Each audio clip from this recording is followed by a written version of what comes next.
The Treasure of Lemon Brown by Walter Dean Myers. The dark sky, filled with angry, swirling clouds, reflected Greg Ridley's mood as he sat on the stoop of his building. His father's voice came to him again, first reading the letter the principal had sent to the house, then lecturing endlessly about his poor efforts in math. "I had to leave school when I was 13, his father had said. "That's a year younger than you are now. If I'd had half the chances that you have, Greg had sat in the small, pale green kitchen listening, knowing the lecture would end with his father saying he couldn't play ball with the Scorpions. He had asked his father the week before, and his father had said it depended on his next report card. It wasn't often the Scorpions took on new players, especially 14-year-olds, and this was the chance of a lifetime for Greg. He hadn't been allowed to play high school ball, which he had really wanted to do, but playing for the community center team was the next best thing. Report cards were due in a week, and Greg had been hoping for the best. But the principal had ended the suspense early when she sent that letter saying Greg would probably fail math if he didn't spend more time studying. "And you want to play basketball?" His father's brows knitted over deep brown eyes. "That must be some kind of joke. Now you just get into your room and hit those books." That had been 2 nights before. His father's words, like the distant thunder that now echoed through the streets of Harlem, still rumbled softly in his ears. It was beginning to cool. Gusts of wind made bits of paper dance between the parked cars. There was a flash of nearby lightning, and soon large drops of rain splashed onto his jeans. He stood to go upstairs, thought of the lecture that probably awaited him if he did anything except shut himself in his room with his math book, and started walking down the street instead. Down the block, there was an old tenement that had been abandoned for some months. Some of the guys had held an impromptu checkers tournament here the week before, and Greg had noticed that the door, once boarded over, had been slightly ajar. Pulling his collar up as high as he could, he checked for traffic and made a dash across the street. He reached the house just as another flash of lightning changed the night to day for an instant, then returned to the graffiti-scarred building to the grim shadows. He vaulted over the outer stairs and pushed tentatively on the door. It was open, and he let himself in. The inside of the building was dark, except for the dim light that filtered through the dirty windows from the street lamps. There was a room a few feet from the door, and from where he stood at the entrance, Greg could see a squarish patch of light on the floor. He entered the room, frowning at the musty smell. It was a large room that might have been someone's parlor at one time. Squinting, Greg could see an old table on its side against one wall, what looked like a pile of rags or a torn mattress in the corner, and a couch with one side broken in front of the window. He went to the couch. The side that wasn't broken was comfortable enough, though a little creaky. From this spot, he could see the blinking neon sign over the bodega on the corner. A bodega is a grocery store. He sat a while watching the sign blink first green, then red, allowing his mind drift to the Scorpions, then to his father. His father had been a postal worker for all Greg's life and was proud of it, often telling Greg how hard he had worked to pass the test. Greg had heard the story too many times to be interested now. For a moment, Greg thought he heard something that sounded like a scraping against the wall. He listened carefully, but it was gone. Outside, the wind has picked up, sending the rain against the window with a force that shook the glass in its frame. A car passed, its tires hissing over the wet street and its red taillights glowing in the darkness. Greg thought he heard the noise again. His stomach tightened as he held himself still and listened intently. There weren't any more scraping noises, but he was sure he had heard something in the darkness. Something breathing. He tried to figure out just where the breathing was coming from. He knew it was in the room with him. Slowly he stood, tensing. As he turned, a flash of lightning lit up the room, frightening him with its sudden brilliance. He saw nothing, just the overturned table, the pile of rags, and an old newspaper on the floor. Could he have been imagining the sounds? He continued listening, but heard nothing and thought that it might have been just rats. Still, he thought, As soon as the rain let up, he would leave. He went to the window and was about to look out when he heard a voice behind him. "Don't try nothing, 'cause I got a razor here sharp enough to cut a week into 9 days." Greg, except for an involuntary tremor in his knees, stood stock still. The voice was high and brittle, like dried twigs being broken, surely not one he had ever heard before. There was a shuffling sound as the person who had been speaking moved a step closer. Greg turned, holding his breath, his eyes straining to see in the dark room. The upper part of the figure before him was in darkness. The lower half was in the dim rectangle of light that fell unevenly from the window. There were 2 feet in cracked, dirty shoes from which rose legs that were wrapped in rags. "Who are you?" Greg hardly recognized his own voice. "I'm Lemon Brown," came the voice. "Who are you?" "Greg Ridley." "What are you doing here?" The figure shuffled forward again, and Greg took a small step backward. "It's raining," Greg said. "I can see that," the figure said. The person who called himself Lemon Brown peered forward, and Greg could see him clearly. He was an old man. His black, heavily wrinkled face was surrounded by a halo of crinkly white hair and whiskers that seemed to separate his head from the layers of dirty coats piled on his smallish frame. His pants were bagged to the knee, where they were met with rags that went down to the old shoes. The rags were held on with strings, and there was a rope around his middle. Greg relaxed. He had seen the man before, picking through trash on the corner and pulling clothes out of a Salvation Army box. There was no sign of the razor that could cut a week into 9 days. "What are you doing here?" Greg asked. "This is where I'm staying," Lemon Brown said. What you here for?" "Told you it was raining out," Greg said, leaning against the back of the couch until he felt it give slightly. "Ain't you got no home?"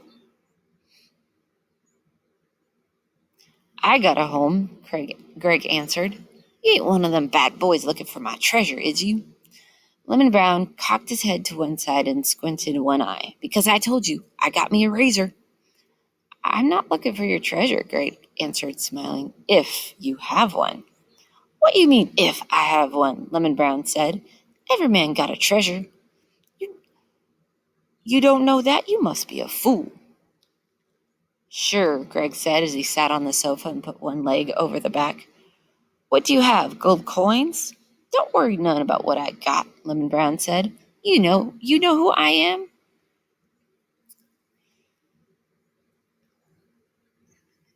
"You told me your name was Orange or Lemon or something like that." "Lemon Brown," the old man said, pulling back his shoulders as he did so. "They used to call me Sweet Lemon Brown." "Sweet Lemon?" Greg asked. "Yes, sir. Sweet Lemon Brown. They used to say I sung the blues so sweet that if I sang at a funeral, the dead would commence to rockin' with the beat. Used to travel all over Mississippi and as far as Monroe, Louisiana, and east on over to Mason, Georgia. You mean you ain't never heard of Sweet Lemon Brown?" "Afraid not," Greg said. What happened to you?" "Hard times, boy. Hard times always after a poor man. One day I got tired, sat down to rest a spell, and felt a tap on my shoulder. Hard times caught up with me." "Sorry about that. What you doing here? How come you didn't go home when the rain come? Rain don't bother you young folks none." "Just didn't." Greg looked away. "I used to have a naughty-headed boy just like you." Lemon Brown had half walked, half shuffled back to the corner and sat down against the wall. "Had them big eyes like you. I used to call them moon eyes. Look into them moon eyes and see anything you want." "How come you gave up singing the blues?" Greg asked. "You don't give up the blues, they give you up. After a while you do good for yourself, and it ain't nothing but foolishness singing about how hard you got it. Ain't that right?" "I guess so." "What's that noise?" Lemon Brown asked, suddenly sitting upright. Greg listened, and he heard a noise outside. He looked at Lemon Brown and saw the old man was pointing toward the window. Greg went to the window and saw 3 men, neighborhood thugs, on the stoop. One was carrying a length of pipe. Greg looked back toward Lemon Brown, who moved quietly across the room to the window. The old man looked out, then beckoned frantically for Greg to follow him. For a moment, Greg couldn't move. Then he found himself following Lemon Brown into the hallway and up darkened stairs. Greg followed as closely as he could. They reached the top of the stairs, and Greg felt Lemon Brown's hand first lying on his shoulder, then probing down his arm until he finally took Greg's hand into his own as they crouched in the darkness. "They's bad men," Lemon Brown whispered. His breath was warm against Greg's skin. "Hey, Ragman," a voice called. "We know you in here. What you got up under the rags? You got money?" Silence. "We don't want to have to come in and hurt you, old man, but we don't mind if we have to." Lemon Brown squeezed Greg's hand in its own hard, gnarled fist.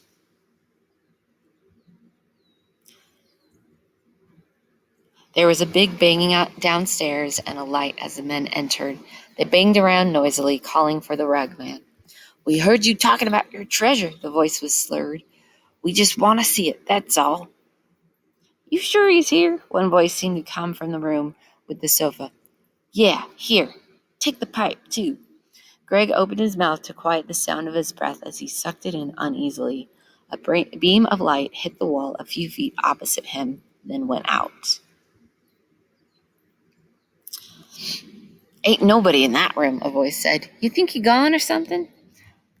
"I don't know," said the answer. "All I know is that I heard him talk about some kind of treasure. You know, they found that shopping bag lady with money in her bags." "Yeah, you think he's upstairs?" "Hey, old man, are you up there?" Silence. "Watch my back. I'm going up." There was a footstep on the stairs, and the beam from the flashlight danced crazily along the peeling wallpaper. Craig held his breath. There was another step and a loud, crashing noise as the man banged the pipe against the wooden banister. Greg could feel his temples throb as the man slowly neared them. Greg thought about the pipe, wondering what he would do when the man reached them. What he could do. Then Lemon Brown released his hand and moved toward the top of the stairs. Greg looked around and saw stairs going up to the next floor. He tried waving to Lemon Brown, hoping the old man would see him in the dim light and follow him to the next floor. Maybe, Greg thought, the man wouldn't follow them up there. Suddenly, though, Lemon Brown stood at the top of the stairs, both arms raised high above his head. "There he is," a voice cried from below. "Throw down your money, old man, so I won't have to bash your head in." Lemon Brown didn't move. Greg felt himself near panic. The steps came closer, and still Lemon Brown didn't move. He was an eerie sight, a bundle of rags standing at the top of the stairs as his shadow on the wall looming over him. Maybe, the thought came to Greg, the scene could be even eerier. Greg wet his lips, put his hands to his mouth, and tried to make a sound. Nothing came out. He swallowed hard, wet his lips once more, and howled as evenly as he could. "What's that?" As Greg howled, the light moved away from Lemon Brown, but not before Greg saw him hurl his body down the stairs at the men who had come to take his treasure. There was a crashing noise and then footsteps. A rush of warm air came in as the downstairs door opened. Then there was only an ominous silence. Greg stood on the landing. He listened, and after a while there was another sound on the staircase. "Mr. Brown?" he called. "Yeah, it's me," came the answer. "I got their flashlight." Greg exhaled in relief as Lemon Brown made his way slowly back up the stairs. "You okay?" "Few bumps and bruises," Lemon Brown said. "I think I better be going," Greg said, his breath returning to normal.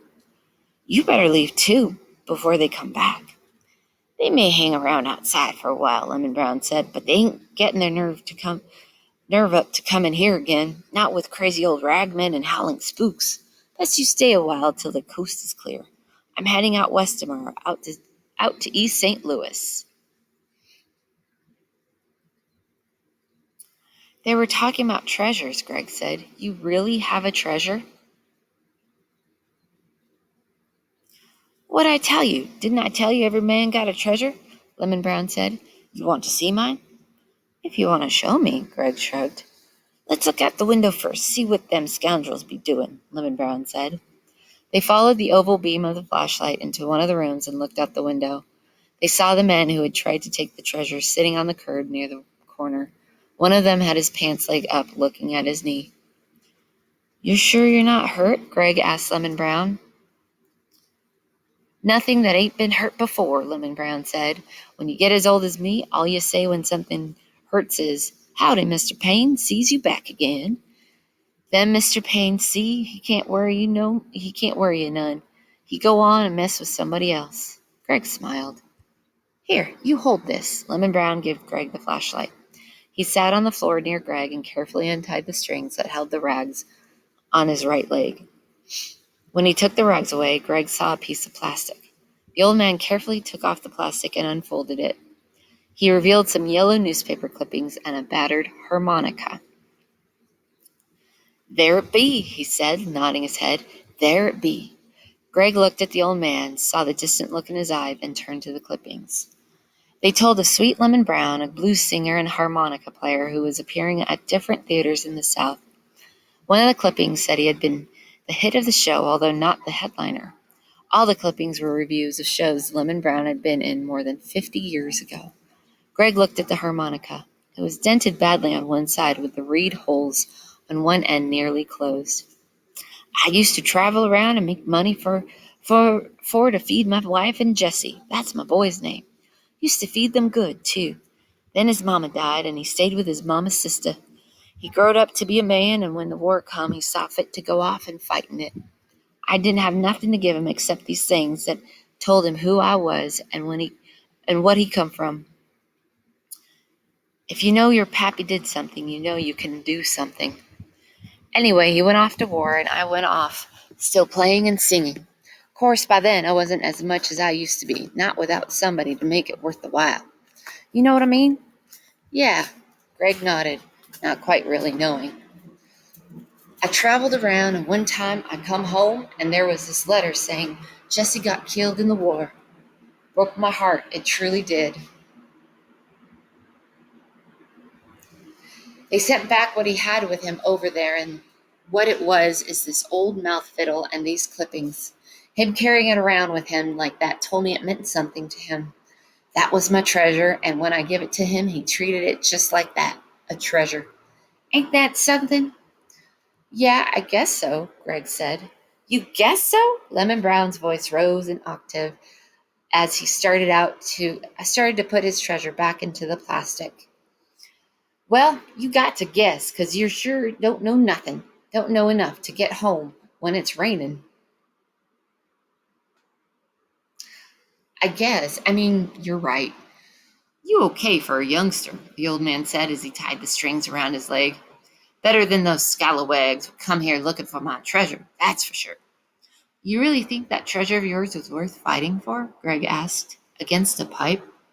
"What else a man got, excepting what he can pass on to his son or his daughter if she be his oldest?" Lemon Brown said. "For a big-headed boy, you sure do ask the foolishest questions." Lemon Brown got up after patting his rags in place and looked out the window again.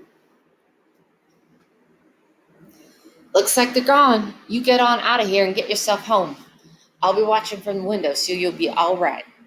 Lemon Brown went down the stairs behind Greg. When they reached the front door, the old man looked out first, saw the street was clear, and told Greg to scoot on home.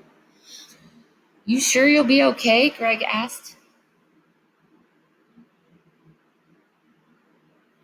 "Now, didn't I tell you I was going to East St. Louis in the morning?"